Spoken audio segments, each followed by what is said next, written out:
Hi guys! Good morning! Welcome back to my YouTube channel. For today's video guys, magre-release po tayo ng Montero GLX Manual Diamond White.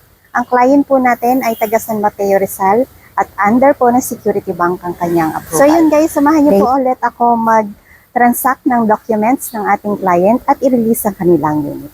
Una sa lahat, kailangan po muna nating ipa-car wash ang unit ng ating client bago po ito ibaba. At make sure na malinis po ito at nakatint na ang kanyang unit.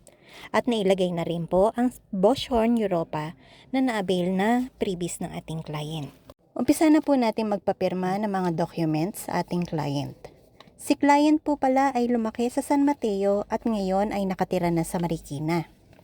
Ang client po natin ay anak ni Sir Norley na nakapag-release ng Montero GLX Diamond White at ngayon po nirecommend tayo ng ating client sa kanyang anak na dapat ang plano ng ating client na kunin ay ang Toyota Innova.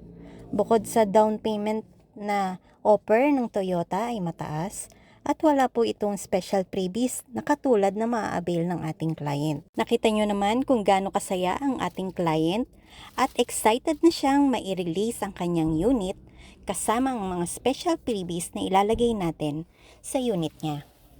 Congratulations, Mr. JC Lajon na Marikina City. Sa inyong na-avail na unit ang Montero GLX Manual Diamond White. Basta kay Ma'am Jinky, okay na okay ang transaction. Smooth lahat. Lahat ng gusto mo, bibigay niya. Sabihin mo lang. Smooth, tapos mabilis dumating din yung unit. Kahit white, diamond white pa to. Sir, ingat po kayo sa biyahe. Thank you po. Bye-bye.